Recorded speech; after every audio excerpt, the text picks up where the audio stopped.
1 Samuel, chapitre 24.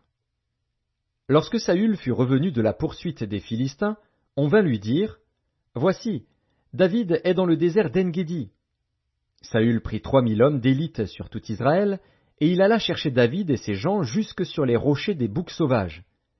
Il arriva à des parcs de brebis qui étaient près du chemin. Et là se trouvait une caverne, où il entra pour se couvrir les pieds. David et ses gens étaient au fond de la caverne. Les gens de David lui dirent, Voici le jour où l'Éternel te dit, Je livre ton ennemi entre tes mains. Traite-le comme bon te semblera. David se leva et coupa doucement le pan du manteau de Saül.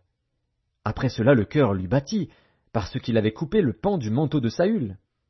Et il dit à ses gens, Que l'Éternel me garde de commettre contre mon Seigneur, loin de l'Éternel, une action telle que de porter ma main sur lui, car il est loin de l'Éternel. Par ces paroles David arrêta ses gens, et les empêcha de se jeter sur Saül. Puis Saül se leva pour sortir de la caverne, et continua son chemin. Après cela, David se leva et sortit de la caverne. Il se mit alors à crier après Saül. Ô roi, mon Seigneur! Saül regarda derrière lui, et David s'inclina le visage contre terre et se prosterna. David dit à Saül, Pourquoi écoutes-tu les propos des gens qui disent, Voici, David cherche ton malheur? Tu vois maintenant de tes propres yeux que l'Éternel t'avait livré aujourd'hui entre mes mains dans la caverne. On m'excitait à te tuer.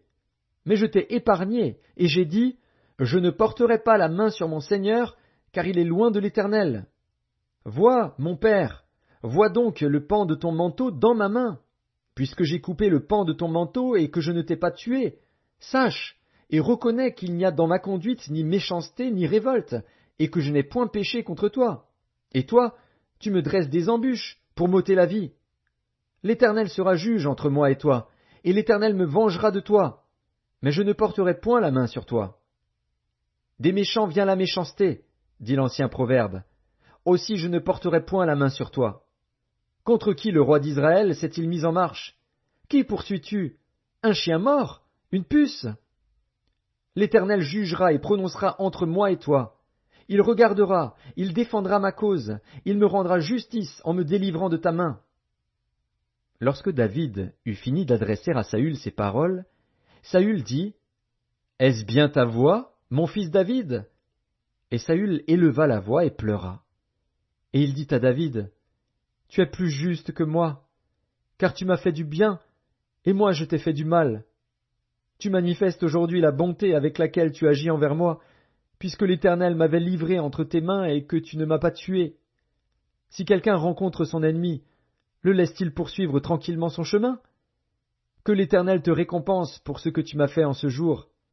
Maintenant voici, je sais que tu régneras, et que la royauté d'Israël restera entre tes mains.